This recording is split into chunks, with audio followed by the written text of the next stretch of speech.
kitlaki ilim marngao kitlaki malso man lan kan puluju han men arol manri lohen kahoy man lao nari lan kahoy man lao nare lan rukhat lahen lungtia akya manri lo lungtia akya manri lo kathai kirmen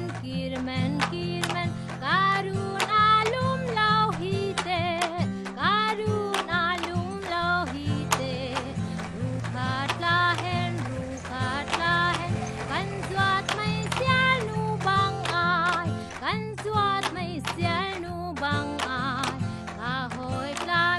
kahoy klami wanu ni atlay tirtuan rukhat lahen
আমরা প্রায় 4 ঘন্টা meeting করছি দুই পক্ষের সাথে এবং সেখানে আমরা মোটামুটি সমঝোতা এসেছিলাম যে আমরা দুই পক্ষ যে সমস্যা হবে আমরা এই সমস্যাগুলো অফিসিয়ালি আমাদেরকে জানানো হবে এবং আমরা এটা আইনগতভাবে বিষয়গুলো দেখব যে দোষ করবে আমরা দোষটা তার ব্যাপারে নিব আমরা এটা সাম্প্রদায়িকভাবে নিব না এরকম একটা সিদ্ধান্ত আমাদের হয়েছিল এবং তার পরিপ্রেক্ষিতে আগামী শুক্রবার আমরা আবার মিটিং দিয়েছি এখন কালকে রাত্রে হঠাৎ করে এরকম আগুন লাগাই দেওয়া হয়েছে এখন এই পাশের বাড়িগুলো হচ্ছে বাঙালিদের এইগুলো আবার পাহাড়িদের এখন যে কে কাকে কি করছে এটা তো এখন আমরা বুঝতে পারছি না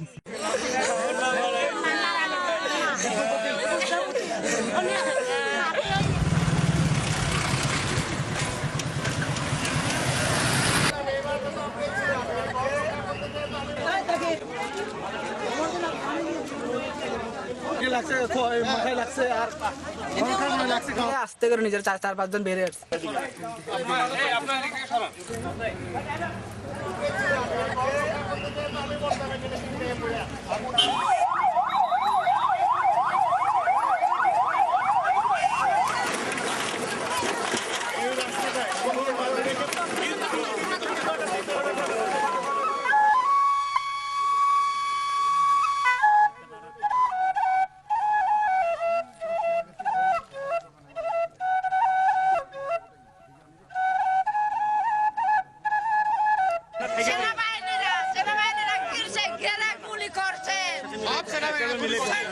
আপনার কিছু নাই আমাকে বলে যে এসে আমাদের কিছু হবে না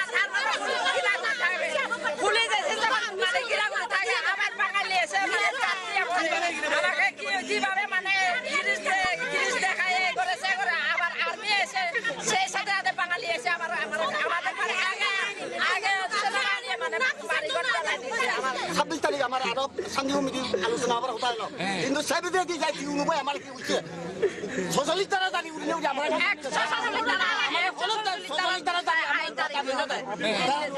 খুরখুরি সোশ্যালিস্ট দ্বারা জানি উনি উনি আমার গুলি হচ্ছে আগাম মেজু তো গুলি দিতে পারে আগাম মেজু তো গুলি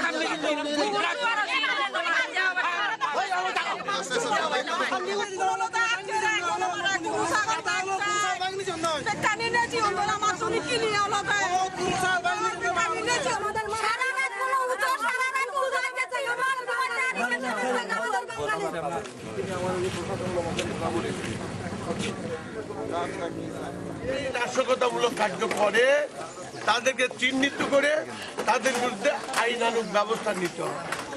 আর আমাদের ঐক্যবদ্ধভাবে থাকতে হবে। আমরা বাঙালি, আমরা পাহাড়ি, আমরা বাংলাদেশের মানুষ। আমাদের সবাইকে একে অপরের প্রতি মমত্ববোধ জাগাতে হবে, একে অপরের প্রতি সহনশীল হতে হবে। আমরা ঐক্যবদ্ধভাবে আমরা কাজ করব, এই লক্ষ্যে আইন শৃঙ্খলা রক্ষাকারী বাহিনী কাজ করবে। আর যারা এই কাজ করেছে তারা মানুষ নামে পশুদের পক্ষে এই কাজগুলো করা সম্ভব।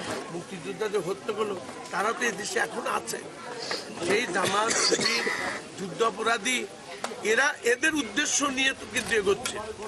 সেই জন্য মাঝে মাঝে এই ঝড়টা আসে। আমরা সাময়িকভাবে আমরা এইটাকে প্রতিরোধ করতে পারছি না, কিন্তু আমাদের তো প্রতিরোধ করতে হবে।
আমি এদিকে ওই একটা হোটেলে আছে, ওখানে ঢুকে পড়ছিলাম। তারপর ওখানে কিছুক্ষণ ছিলাম। তারপর শেষে আমাকে বাইর করে ওখান থেকে মাথায় বাড়ি মারছে। হ্যাঁ, সবাই বাঙালি। কেউ বলতেও পারে নাই আমি দেখি না কি করেছে। সেলাই লাগছে, সেলাই করছে তো সেলাই করে 3 বার হয়েছে সেলাই। প্রথমবার ভালো হয় নাই, আরো দ্বিতীয়বার করছে, আরো তৃতীয়বার করছে। মাথায় কি দিয়ে বাড়ি দেওয়া হয়েছে? মানে লাঠি দিয়ে বাড়ি মারছে। আমার ছেলে এখানে থাকে, ওই ফানচুরি উপরে ফুচগাঙে আমার বাড়ি। তো ওই দিন তো আমি ছিলাম না। তো আমি শুনছি যে 23 তারিখে ঘটনা হয়েছে মঙ্গলবারে। আমি শুধু শুনছি 26 তারিখে শুনছি এই ঘটনার পর আমার ছেলে কাজে যায়। 26 তারিখে তো আমি এসেছি, গাড়ি তো আসতে পারে নাই, গাড়ি নাই, বন্ধ, যোগাযোগ করতে পারি না। এর জন্য আমি তারপরে এসেছি, শুধু ওখান থেকে মোবাইলের করছি আমার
শুধু চিনে ওই খড়ি ওই মনির ওই কাসিম খসাই গামথা করি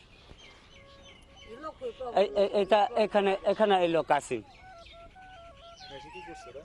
ওরা জাকুয়া আইয়া এই আগুন জ্বালায় কাটা শুরু এটা 4টা তিয়ালো শুক্রুম বলবো ওইটা আবার এই আগুন জ্বালাইতে সময় ওই নীলাপ্রু ওই পথে ওই পুলিশে আইলো বাবু একটু বাধা করিল আগুন পোড়া দে বাংলি আগুন পোড়া দে এখানে আইলো এই মারপিট শুরু ওই বাঙালি ছেলেরা কাটছে এখানে মাথা টিমকু দিছে বাঙালি তো নিয়ে পুলিশ নিয়ে গেছে ওই নীলাপুরে 1 নম্বর সন্ত্রাসী বলিয়া তারা জেল দিছে এখন দুপুরে ভাতটা খাইয়া ভাত পর্যন্ত ন খাইছে আমি দুইটা সময় বাড়ি থাইয়া কই মানুষ কই ওই এই সাথে বাংলা আইয়ে এই সাথে বাংলা ওয়ে কই ওই আইতে কই উনি 10-20 জন আইছে আবার দায়া ওই জবির কাছে চাইছে ও ওইসে আমরা বাই বন্ধ করি আর পাঠাইছে হারিছে আয়ারে 2 গা ভাত খাইছে কইছে ও আর আইয়া কই আর কুন্দি ভাত কুন্দি পানি দুংরে যাইছে আর কই ইন্দি একসাই 3 চাইছে আমি জুবিনের চাইছে আইছে দা দিয়া থাগর দিয়া আইছে কই কোনা আইছে কোন মালিক কোনে আইছে ওই কাসিমিয়া মতে দা ইদ্রু কই আপনি এই ওই মুরা থাই আরে দেখিছে ইন্দি আইয়ারে পুলিশে আইছে এই মুরা উঠেছে বন্ধু ফাং শুনিছে বন্ধু ফাং শুনিছে জোর আগুন দিছে হ্যাঁ গুলি শুনিছে গুলি করেছে এটা আমার মগিয়ার দিছে না বাংলা দিছে না এমনি দিছে না এটা জানে না খুদা ফাং শুনে আমি ওই জায়গা থাইছে ওই জবরিন দিছে ওই গুলি দিয়ার ওই আমরা মগিয়া একটা আছে এখন এটা নাই এই সাইডে বলে যাইছে গুলি এই সবাই পাড়ার লোক বলে বেকুন সন্ত্রাসী এই সন্ত্রাসী কেমন হইলো আমি তো কিছু বুঝে না জিনিসপত্র ঘরের ভিতরে আছে এগুলা শুরু করে নিয়ে গেছে সবগুলা জিবে দামের গুণ নিয়ে গেছে জিবে দাম নেই এগুলা রাখি আর আগুন জ্বালে ফেলাই কি করা যায় ছেলে মেয়ে সবগুলা জঙ্গল থেকে মা বাদ দে মা পানি দেহে এগুলা সহ্য করে পারে না ভাই তো কি করা যায় পোকা কামড়ায় না মশা কামড়ে পোকা কামড়ে সবগুলো কামড়ে কাপড় নেই সাপড় নেই সবগুলো আগুন খাই ফেলে কেমন করে থাকবে এখানে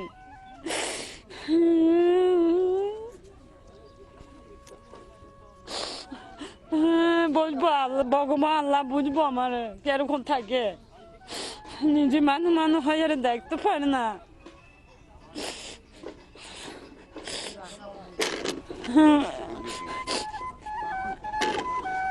কিছু নেই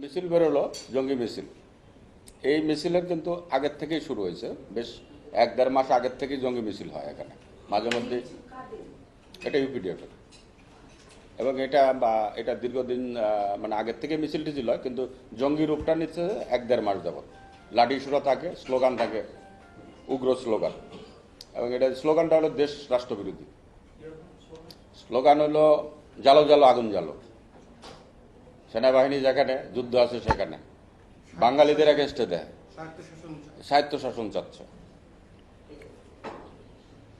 এবং এখানের অন্তরালের কিছু ঘটনা আছে যে চাঁদাবাজি হচ্ছে বেপরোয়া, যেটা আগে গোপনে গোপনে হতো, এটা গোপনীয়তা ভঙ্গ হয়ে গেছে। এবং চাঁদাবাজি বেশ কয়েকটা সংগঠনই করে, 3টা দলে চাঁদাবাজি করে, ইউপিডিএফ, জেএসএস সংস্কারবাদী, সবাই চাঁদাবাজি করে। এবং আছে, হ্যাঁ না না, বাঙালিদের সংগঠনের কথা তো আমি বলিনি।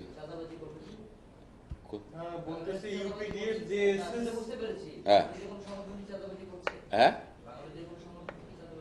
আপনার প্রশ্ন, আমার কথা শেষ করে তারপর প্রশ্ন করেন। ওই দিন 12টার পরে যে স্লোগানগুলো হয়েছে এবং লাঠি মিছিল, এটার থেকে রিপার্কেশন, এর থেকে ধাওয়া পাল্লা দেওয়ার ঘটনা শুরু। এবং পরবর্তী যে ঘটনা, এটা আর নিয়ন্ত্রণে থাকে না, যেটা 1টার দিকে আমি 144 জারি করি। সেনাবাহিনী তলব করা হয়, বিডিআর তলব করা হয়, এপিবিএন তলব করা হয়। সবাই আসার পরে সকলের সামগ্রিক প্রচেষ্টায় আমরা পরিস্থিতি নিয়ন্ত্রণে আনি। আড়াইটার থেকে স্বাভাবিক অবস্থা চলতেছিল। আমি ঘটনাস্থলগুলি পরিদর্শন করেছি, শহর ঘুরে বেড়াইছি। 5টার দিকে আবার সাতবাইপাড়া এবং এই শালবাগানে আগুন দেওয়া হলো। বিক্ষিপ্ত ঘটনা বিভিন্ন জায়গায় করানোর চেষ্টা করা হয়েছে। তো 23 তারিখের যেটা আছে, কিছু কিছু ক্ষেত্রে মব যারা ছিল তারা হয়তো সংগঠন করছে, আর 2-1টা জায়গায়, যেমন আমার অফিসের ঠিক অ্যাডজাস্ট্যান্ট উল্লার দিকে, এটা পরিকল্পিত আমার কাছে যেটা মনে হয়েছে। তারা হেলমেট পরে যে 3টা করে আগুন দিচ্ছে স্কুল সংলগ্ন।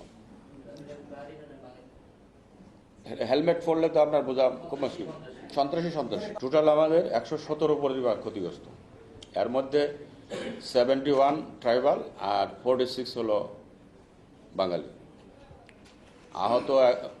নিহত একজন আছে আনোয়ার হোসেন নামে, আর একটা ছেলে নিখোঁজ আছে, রানা নামে একটা ছেলে নিখোঁজ আছে, এখনো পাওয়া যায়নি। আর টোটাল 22 জন আহত। আর যেটা আছে যে ঘটনার সঙ্গে জড়িত যারা, তাদের আইডেন্টিফিকেশনের চেষ্টা করা হয়েছে। আমাদের রিং লিডার 2-1 ধরাও পড়েছে, অপারেশন চলছে। আর আমরা যেটা নীতিগতভাবে সিদ্ধান্ত এবং সরকারেরও আন্তরিকতা আছে যে এই ঘটনার জন্য যারা দায়ী তাদেরকে আইনে সোপর্দ করা, ঘটনার পুনরাবৃত্তি যাতে না হয় ভবিষ্যতে, সে বিষয়ে আমরা সর্বাত্মক প্রচেষ্টা চালাচ্ছি। পরিকল্পিত না থাকলে হঠাৎ হেলমেট পরে পাবে কইতে, আমি কথা তো আগেই বলছি।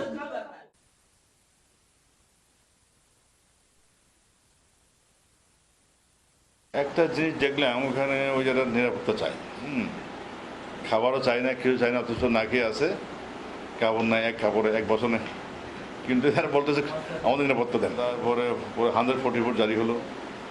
144 জারি হওয়ার পরে দেখা গেল যে ওখানে ওই যে 144 হলে তো এমনি তো কার্যকরী হবে না নিজে নিজে, আর যে কার্যকর করার জন্য লোক লাগবে আমার, ফোর্স লাগবে আমার। তারপরে আমি ওনাকে বললাম, আপনি শুধু 144 জারি করে বসে থাকলে কি হবে? 144 জারি করার পরে তো সাথে সাথে আপনার এমএসটা ডিপ্লয় করতে হবে, পুলিশ ফোর্স বাড়াতে হবে সেখানে, তারপরে না 144 কার্যকর হবে। কিন্তু সেই অনুযায়ী ওই 144 জারি করেও সেটা যথাযথভাবে করা হয় না। 5 ঘন্টা দেড়েক পরে বোধহয় কিছু লোক নামছে।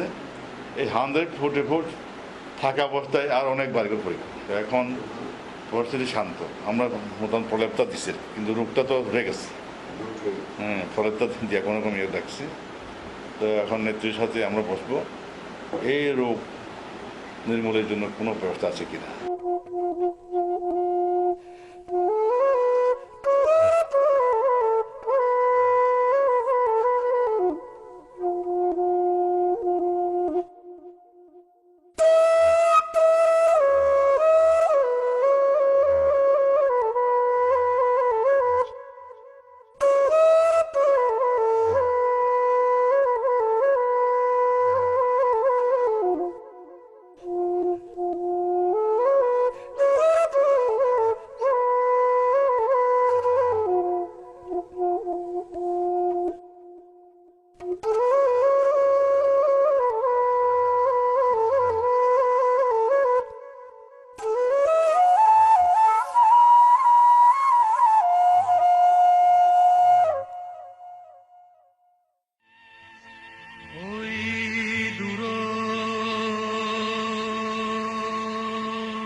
একের পর এক গণহত্যা, আগুন, লুট, ধর্ষণ, নিপীড়নে যুম্ম জনগোষ্ঠীর পাহাড় হয়েছে রক্তাক্ত, অস্থির, প্রশ্নবিদ্ধ।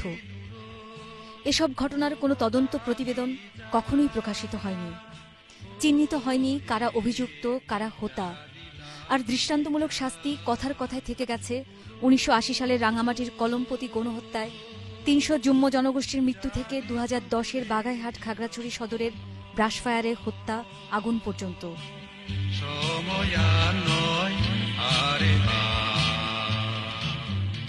বারবার সন্দেহের আঙ্গুল উঠেছে মিলিটারির দিকে। অমীমাংসিত প্রশ্ন বারবার ঘুরে ফিরে আসে, কেন বছরের পর বছর সেখানে স্যাটেলার বাঙালিদের পোষা হচ্ছে রেশন দিয়ে, কার স্বার্থে? অথচ একসময় সেখানে জীবন ছিল গ্যাংহুলি গীতের মতোই সরল, মুক্ত।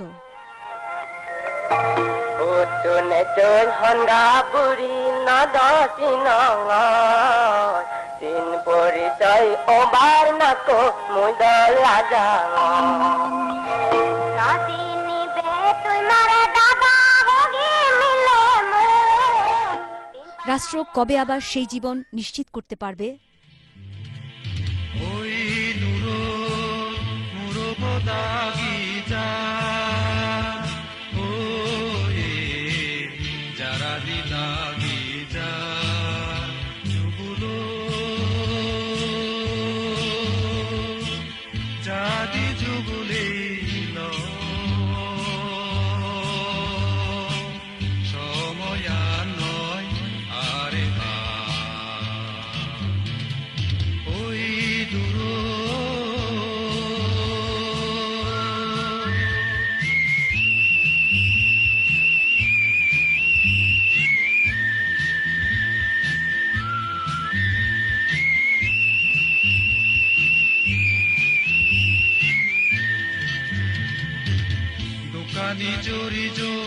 jarhaile padasa mekani hadije udiborana bela dukani chori jo jarhaile padasa mekani hadije udiborana bela mane jingani sukani noy are ba ওই দূর